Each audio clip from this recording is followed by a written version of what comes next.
collected in a different way for the assurance to do it. Otherwise, all the data are lying in your financial reporting. Like intensity ratios, I mean, on the revenue side or on the quantity side, output side, or maybe on your wages and all those, whatever data that we have asked for, most of them is already there. As I said, only 95% of the data is already there. It can be done very easily. Okay, fine. We'll continue the discussions over the tea. There were, Maybe last question. There were two aspects of the panel sections. One was rating and one was the recognition. So let's have some discussions over the recognition. Dr. Dev, last question. After this, we'll take more questions. We'll take more questions. Okay. So when we talk about the recognition, we talk about the awards, particularly. The Indian Institute of Corporate Affairs was managing the National CSR Award, which was instituted by the Ministry of Corporate Affairs. And that award for the corporate social responsibility contribution by the companies, as per the section 135 of the Companies Act. There was a grand jury of the awards, the very eminent people in that. And the grand jury recommended that the Indian Institute of Corporate Affairs should start an award for the responsible business. Not an award, but a kind of recognition of the companies who are doing good in the responsible business conduct, or ESG. So, may I have the very quick view from each of the panelists that if a recognition system of the ESG is to be initiated by the IAC or by any such institution, what should be the modalities for that? May I begin with Ms. Patel, please?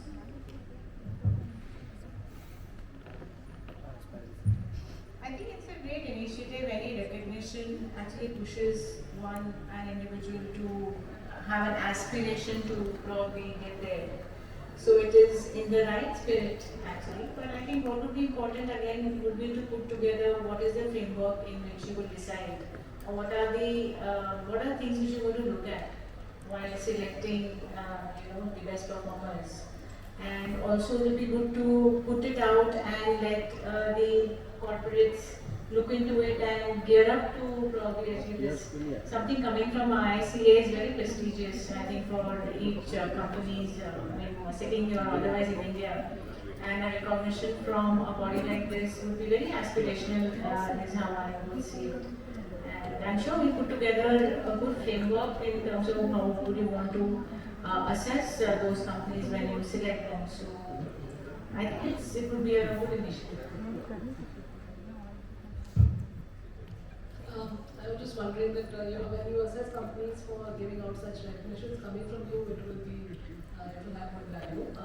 Having said that, it will be very similar to how we will look at when we look at when we look at CSR, how diverse it is, and what is the intent of the company, and are they assessing the impact and not just exaggerating a small plantation drive. So that is what you will have to be careful of. And it's a way to incentivize companies to look at this aspect much more than just compliance. I think Sir was bothered about too much compliance, but we have to admit the fact that everybody is here for profit, shareholders want profit. There is a lot of shareholder activism or investor activism, but a lot of it will also come from when there's a rule made and a regulator says something. So it's going to mix of that. But back to the CSR one, is a very good initiative and you need to have a fair independent framework to look at it.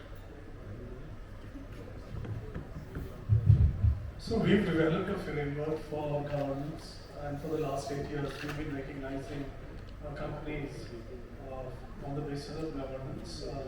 We've kept it very narrow. We look at the BSE 100 companies, and then those we say these are the companies which have done well. Now that's based entirely, there's a framework around it which is in public domain, and it's entirely based on what is in the public domain. So when we look at it, we look at the disclosures which companies have made. The disclosure could be in the annual report, it could be filing to the stock exchange, it could be something that they've spoken at an investor call, but it needs to be out in the public. Based on that, we are able to assess and recognize companies who have done fairly well. So I would say pretty much along the lines of what my other fellow panelists have said, that it is a good idea, you should do it. But to ensure that the quality of information out in the public keeps improving, it should be based entirely on what is out in the public domain, rather than say that, look, you send us this document, we will examine it. Now, again, some of it is straightforward because there are numbers to it and you are able to do it. Some of it is in terms of policy, where you want to, so we've identified key features of the policy. So just to give you an example, if it is saying that SEBI expects companies to have a dividend distribution policy. So you have a dividend distribution policy, but what are the elements? So one of the things we want to see, and just by way of example, one of it is we want a dividend payout ratio. Is it defined? Is it not defined? And the third aspect is, over a period of time, you look at, look, you've got a policy and you're adhering to it. I might say I've got a dividend payout of 80%, but every year I pay out 10% without any explanation. I can understand paying out 10.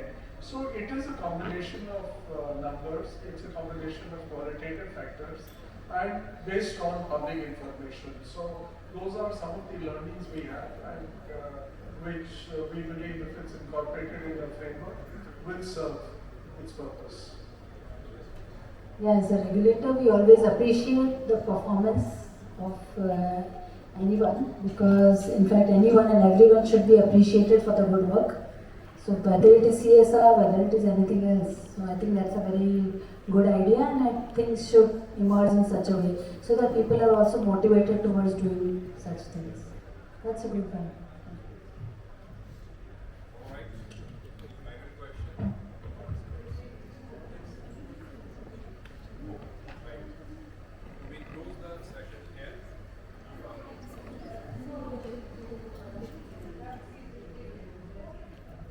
Much appreciated. A big round of applause for the most interactive panel for the entire conference, and special appreciation for the team from SEBI. I think they have been very receptive and very engaging. A big round of applause. We appreciate the transparency and the kind of responses, sir and ma'am. Thank you again to our esteemed panelists for the invaluable insights, and thank you for putting these points across. As we come to the close of this insightful session on ESG ratings and recognitions, it is clear that these ratings are not just numbers. They are indicators of a company's commitment to sustainable growth, ethical practices, and long-term value creation. Our panelists have highlighted the critical role of ESG ratings in shaping investment decisions, fostering corporate accountability, and driving regulatory compliances. I think let us take these lessons from today's discussion to heart and work towards embracing ESG practices in our organizations. And to actually felicitate the panelists, as a token of appreciation, I invite Dr. Garima to please put forward this token that we have, and as for their contribution to this vital conversation. Please, ma'am. Ms. Rama Patil from